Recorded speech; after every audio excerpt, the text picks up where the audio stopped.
मैत्रिणींनो आणि प्रेक्षक हो, तुम्हा सगळ्यांना महाराष्ट्र दिनाच्या आणि कामगार दिनाच्या खूप खूप शुभेच्छा। आज आपण पाहणार आहोत ठरलं तर मगचा एपिसोड। तर चला मग सुरू करूया। अर्जुन आणि सायली त्यांच्या बेडरूममध्ये बोलत बसलेले असतात। त्यांचा विषय असतो प्रतिमा, आत्या आणि सायली यांच्यात इतकं साम्य कसं? हे फक्त अर्जुनलाच नाही तर घरातल्या सगळ्यांनाच प्रश्न पडतो। प्रियाला तर सत्य माहीतच आहे। अर्जुन म्हणतो, मिसेस सायली, तुम्ही आज आत्यासारखं स्टँड घेतलं म्हणजे सगळ्यांना एकत्र कसं आणायचं, मनात जे काही असेल ते त्यांच्यासमोर कसं मांडायचं, ही आत्याची स्टाईल आहे। ती नेहमी म्हणायची, जगात असा कुठलाच प्रॉब्लेम नाही आहे जो कम्युनिकेशनने सॉल्व्ह होत नसेल। आजचा पहिला गेम कोऑर्डिनेशनचा होता, म्हणजे एकाच वेळेला सेम विचार करण्याचा होता, ज्याने फक्त तुम्ही दोघी जिंकलात।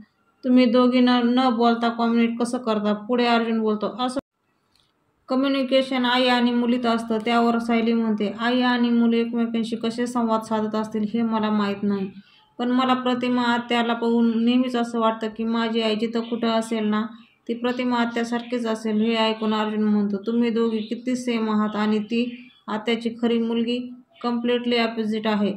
तिच्यात आत्याचे 0 गुण आहेत आणि किती सेल्फिश पण आहे। जन्माने ती आत्याची मुलगी असेल पण नात्याने तुम्ही आत्याची मुलगी वाटता। आणि सायली हसून म्हणते, मला प्रतिमा आत्याने जन्म दिला नसेल, पण माझ्या आत्तेसासू आहेत आणि आणि त्यांच्या स्पर्शातून मला माया मिळते ना, ती माझं मी भाग्य समजते। इकडे कल्पनाच्या बेडरूममध्ये प्रतापराव कल्पनाला म्हणतात, अगं मी तिची बाजू घेत नाहीये आणि तुझ्या विरोधात तर अजिबातच बोलत नाहीये। माझं म्हणणं एवढंच आहे, आपल्या घरातली जी परिस्थिती आहे आपण त्यातून मार्ग काढायला हवा। आपण आता सत्य स्वीकारायला हवं आणि सत्य हे आहे की सायली आपली सून आहे। त्यावर कल्पना म्हणते, सायली जेव्हा पहिल्यांदा लग्न होऊन या घरात आली ना, तेव्हा तिला स्वीकारणारी पहिली व्यक्ती मीच होते। तिच्यासाठी पूर्ण आयुष्यात सुद्धा मीच घातलेत, पण त्या बदल्यात मला काय मिळालं? 2 वर्ष फसवणूक करून घेणारी मूर्ख सासू असं लेबल। जेव्हा खाडकन थोबाडीत बसते ना, तेव्हा काय होतं ना हे तुम्हाला नाही कळणार। आणि इकडे किल्लेदाराच्या घरी प्रतिमा रविराजला म्हणत असते, ह्यातून काहीतरी मार्ग काढायलाच हवा। सायलीची चांगली बाजू सगळ्यांना दिसते, कल्पना पूर्ण अजूनही मागचं विसरायला तयार नाहीये। त्यावर रविराज म्हणतात, हे सगळं पटकन विसरणं कसं शक्य आहे? कॉन्ट्रॅक्ट मॅरेज टर्म हा आम्हा वकिलांची ओळख आहे, पण आपल्या घरामध्ये कधी ऐकलंय का असं? कधी घडलंय का आजूबाजूला? पूर्णाईने लगेच विसरून जायचं, लगेच माफ करायचं, कसं पटकन घडणार आहे हे सांग बरं? आणि इकडे प्रतापराव म्हणतात, अगं अशी थोबाडीत मी पण खाल्ली आहे ना, माझाही संताप झाला होता तेव्हा। कल्पनाला प्रतापराव एक प्रश्न विचारतात, जेव्हा आपला गुडघा दुखतो तेव्हा आपण काय करतो? पाय कापतो का? नाही ना? आणि तेच उत्तर देतात, म्हणतात नाही ना, त्यांच्यावर औषधोपचार घेतो, चालण्याचा प्रयत्न करतो। मग तेच आपण सगळं मुलांच्या बाबतीत का नाही करत आहोत? मला मान्य आहे मुलं चुकलीच आहेत, पण त्या चुका विसरून आपण पुढे का जाऊ शकत नाहीत? तिकडे प्रतिमा रविराजला म्हणते, कॉन्ट्रॅक्ट मॅरेज काय फक्त सायलीनेच केलं होतं? त्यावर रविराज म्हणतात, कल्पना वहिनी अजूनही अर्जुनशी बोलत नाहीयेत, त्याच्यावर चिडलेले असतात, हे नोटीस केलं नाहीस तू? त्यावर प्रतिमा म्हणते, हो केलंय, आणि सायली सगळ्यांची मनं जपण्याचा केवढा प्रयत्न करत असते हे पण बघितलंय। तिला बिचारीला कोणी काहीही बोललं तरी ती कधीही अपमान वाटून घेत नाही।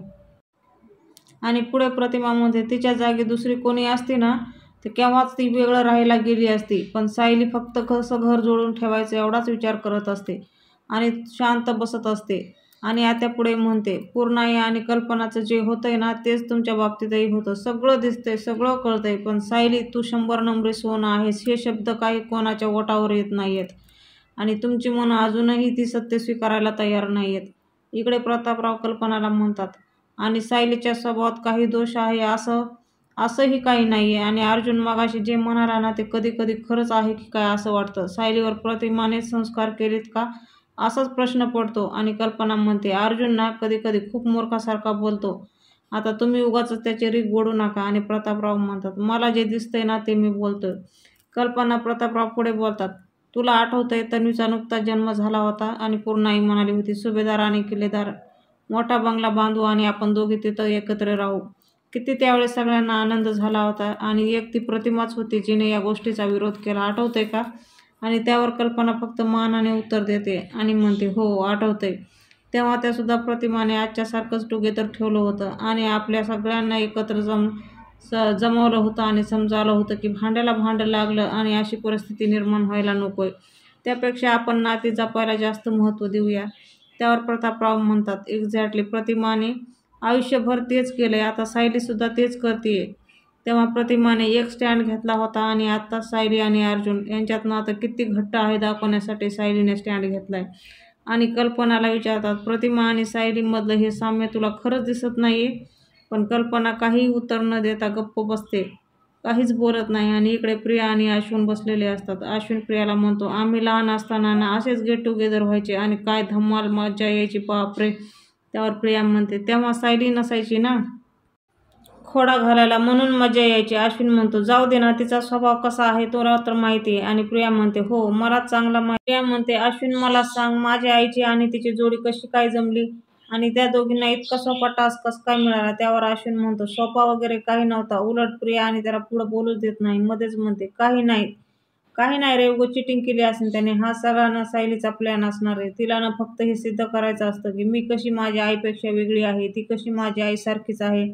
त्यावर अश्विन म्हणतो, ठीक आहे, तो गेम आहे, तू एवढा का सिरियसली घेतेस? त्यावर प्रिया म्हणते, मला सांग, आपण दोन्ही टास्कमध्ये कसे काय हारलो? त्यावर अश्विन म्हणतो, काय फरक पडतो, आपण किती कम्फर्टेबल आहोत हे कोणालाही कुठलाही टास्क ठरवू शकत नाही. हा गेम आपण हारलो म्हणून काय झालं, खरा गेम आपण जिंकलोच की. कोणी काही म्हटलं ना तरी नंबर 1 जोडी कोण आहे? त्यावर प्रिया म्हणते, आपण. आणि अश्विन म्हणतो, दॅट्स माय गर्ल. आणि इकडे महिपत सोफ्यावर पाय लांबून बसलेला असतो. तेवढ्यात त्याचा फोन वाजतो. कोण आहे रे, असं तो स्वतःलाच म्हणतो आणि फोनवर नाव बघतो आणि मांडी घालून बसतो, व्यवस्थित कपडे करून बसतो आणि फोन हातात घेतो. म्हणतो, देशमुखबाईचा फोन. हॅलो देशमुखबाई, बोला, या सेवकासाठी काही ऑर्डर? त्यावर देशमुख वकील म्हणतात, आताही दारू ढोसून आहात का तुम्ही? अशी कुठली तरी वेळ आहे का दिवसभरातली जेव्हा तुम्ही नशेत नसता आणि शुद्धीत असता? त्यावर महिपत म्हणतो, देशमुखबाई मी शुद्धीतच असतो. देशमुखबाई त्यावर आणि देशमुखबाई म्हणतात, गप्प बसा आणि मी काय सांगते तेवढं ऐका. तुमची ती प्रिया आहे ना, ती भेटायला यायला नकार दिलाय तिने. रविराजला मी नोटीस पाठवली होती, त्याचं एक उत्तर आले. त्यांनी ते सांगितले की ती मेंटली अस्वस्थ आहे आणि ती येऊ शकणार नाही. त्यावर महिपत म्हणतो, अशी कशी येऊ शकणार नाही? त्यावर देशमुख वकील म्हणतात, ते तुमचं बघा काय आहे, तर मला पुढच्या 24 तासामध्ये प्रिया माझ्या समोर हवी आहे. महिपत म्हणतो, येणार 24 तासात तुमच्या समोर ती येणार. पण मला एक शंका होती, ती प्रिया कोर्टामध्ये खोटं बोलली हे तुम्हालाही माहिती आहे.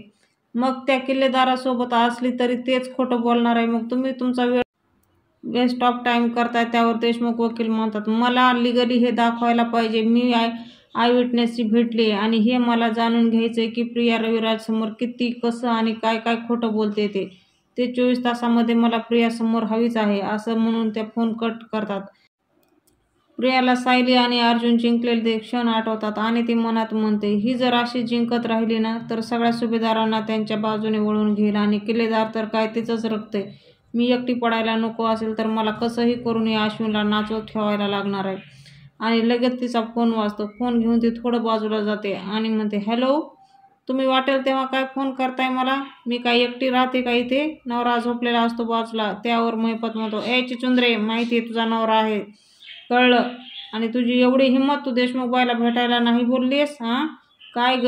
अगं भल्या भल्यांची मानसिक अवस्था बिघडवणारी तू, आणि तुझी मानसिक अवस्था कशी काय बिघडली, कुणी बिघडवली? त्यावर प्रिया म्हणते, ते उत्तर मी नाही किल्लेदाराने दिले, तो माझ्या हातामध्ये काही नाही. आणि त्यावर महिपत म्हणतो, आहे, तुझ्याच हातामध्ये आहे चिचुंद्रे, सगळं तुझ्याच हातामध्ये आहे. देशमुखबाईला जाऊन समोर भेट, हजर व्हायचंय, कळलंय का?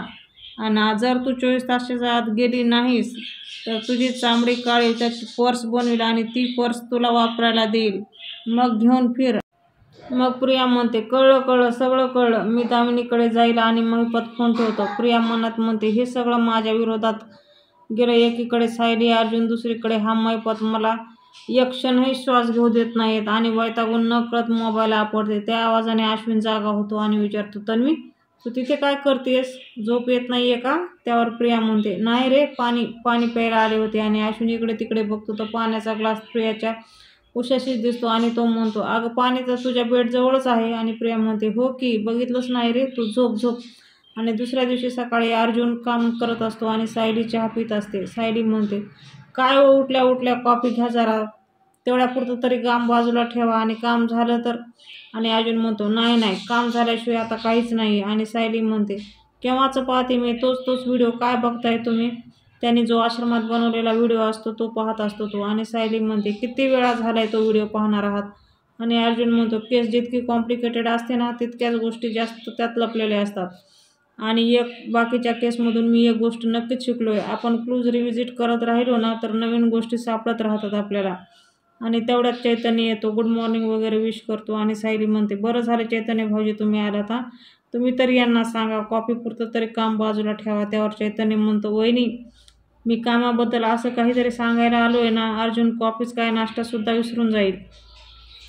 हे ऐकून अर्जुन विचारतो काय झालंय. त्यावर चैतन्य म्हणतो मी कोर्टात पेटिशन टाकले की प्रियाला सायकोलॉजिस्ट समोर चौकशी केली जावी. कोर्टाकडून एकदा अप्रूव्हल आलं की लगेच रविराज सरांना नोटीस पाठवून. सायली म्हणते रविराज सर आणि प्रिया याला तयार होतील का. त्यावर अर्जुन म्हणतो कोर्टाची ऑर्डर आली की सिनियर त्याला नाही म्हणणारच नाही आणि तन्वीला सुद्धा सायकोलॉजिस्ट समोर यावंच लागेल. सायली म्हणते तसं झालं तर प्रिया खूप मोठा तमाशा करेल आणि नोटीस येताच माहेरी पनवेल आहे तिथं पळेल ती. आणि शिवाय रविराज नको ते सगळं थांबवायला लावेल. ह्यासाठी प्रयत्न नक्कीच करणार आहे. आणि अर्जुन म्हणतो जाऊ द्या तिला माहेरी जाऊ द्या, माहेर जवळ आहे त्याचा तिला थोडा तरी फायदा होऊ द्या. त्यावर चैतन्य म्हणतो अरे पनवेलच्या पनवेलमध्ये कुठेही जायला असा लागतोच किती वेळ, अर्धा तास. आणि याचा सगळ्यात फायदा आहे होत असेल तर तो सासरवासणीला. हे ऐकताच अर्जुनच्या डोक्यात काहीतरी चमकतं आणि अर्जुन म्हणतो एक्झॅक्टली राईट, इथल्या इथं ड्राईव्ह करायला अर्धा तास लागू शकतो. त्यावर चैतन्य म्हणतो हो मग त्याचं काय. आणि अर्जुन म्हणतो विलासने पोलिसांना मेसेज केला होता की मधुभाऊपासून त्यांच्या जीवाला धोका आहे राईट. सायली म्हणते हो. आणि तो पुढे बोलतो मग मधुभाऊ आश्रमात पोहोचले आणि त्यांनी साक्षी आणि विलासला बघितलं. त्यांच्यात वादावादी सुरू झाली, झटापटी झाली. मग पिस्तूल काढलं गेलं आणि त्याच झटापटीत विलासला गोळी लागली. आणि हे सगळं प्रिया लपून बघत होती. मग तुम्ही सिनेमा संपूर्ण आश्रमात आलात, जे घडलं ते प्रियाने तुम्हाला सगळं सांगितलं. हे सगळं होण्यात 1.5 ते 2 तास गेले असतील राईट. सायली म्हणते हो. पुढे अर्जुन म्हणतो आणि त्यानंतर पोलीस आश्रमात आले, त्यांना इतका वेळ का लागला असेल. पोलिसांना कुणीच खुनाबद्दल कॉल केला नव्हता. विलासच्या मेसेज वाचून ते आले होते. पनवेलच्या पनवेलमध्ये त्यांना यायला इतका 1.5 तास का लागला. आणि इकडे प्रिया त्याच्या रूममध्ये चक्रा मारत असते. डोक्यात महिपतचं बोलणं चालू असतं की मी तुझी चामडी वगैरे काढेल, त्याची पर्स बनवेल वगैरे वगैरे चालू असतं. आणि प्रिया मनात म्हणते महिपतची ऑर्डर निघाली की काही झालं तरी दामिनीला भेटावंच लागेल. सध्या तरी त्याच्या ऑर्डरप्रमाणे पळायलाच लागणार आहेत. पण किल्लेदाराला कसं पटवू, कसं. अर्जुनकडून चौकशी नको, दामिनीकडून चालेल, कसं सांगू मी. आणि त्यावर चैतन्य म्हणतो हा मुद्दा अगदी बरोबर आहे. पनवेलच्या पनवेलमध्ये कुठेही जायचं असेल तर अर्धा तासाच्या वर वेळ लागायलाच नाही पाहिजे. मग पोलीस इतकी उशिरा तिथं कसं काय पोहोचले. त्यावर अर्जुन म्हणतो एक काम कर, विलासचा मेसेज कोणत्या पोलीस स्टेशनमध्ये गेला होता आणि तिथून कुठले पोलीस ऑफिसर किती वाजता आणि कुठल्या वेगाने निघाले होते त्यांची डिटेल काढ. सायली म्हणते तो मेसेज वाजून पोलीस आधी पोहोचायला हवे होते ना. अर्जुन म्हणतो हो पण नाही पोहोचले. मला वाटतंय आपल्या हातामध्ये हुकमाचा एक पत्ता लागलेला आहे आणि आपल्या पुराव्याच्या चेनमध्ये ही खूप महत्त्वाची लिंक आहे. विलासला पोलिसांना मेसेज आणि विलास आश्रमात पोलिसांचं लेट येणं ह्यात काही ना काहीतरी आहेच. आणि वेळ न गेलेला बरा म्हणून चैतन्य म्हणतो मी लगेच जातो आणि ही डिटेल काढून आणतो. आणि उद्याच्या भागामध्ये आपण पाहणार आहोत सायली किचनमध्ये काम करत असते आणि प्रतापराव काहीतरी शोधत असतात. त्यावर सायली म्हणते काय शोधताय, हा पेपर की हिशोबाची वही. तर ते वर आहे. त्यावर प्रतापराव म्हणतात अगं पण वाचणार कसं, मला 2 डोळ्यांनी दिसत नाही ना, तेच माझे 4 डोळे शोधतोय, म्हणजे त्यांचा चष्मा आणि तो असतो त्यांच्या डोक्याला. सायली काढून देते आणि म्हणते आणि अर्जुन पण वरून पाहत असतो आणि सायली पण हसते. प्रतापराव म्हणतात ह्याला म्हणतात काखेत कळसा आणि गावाला वळसा. सगळे वय झालेले परिणाम आहेत, दुसरं काय. मैत्रिणींनो असेच नवनवीन एपिसोड पाहण्यासाठी आजच आपलं चॅनल सबस्क्राईब करा. व्हिडिओ आवडला असेल तर एखादं लाईक नक्कीच करा. भेटूया आपण उद्याच्या भागात.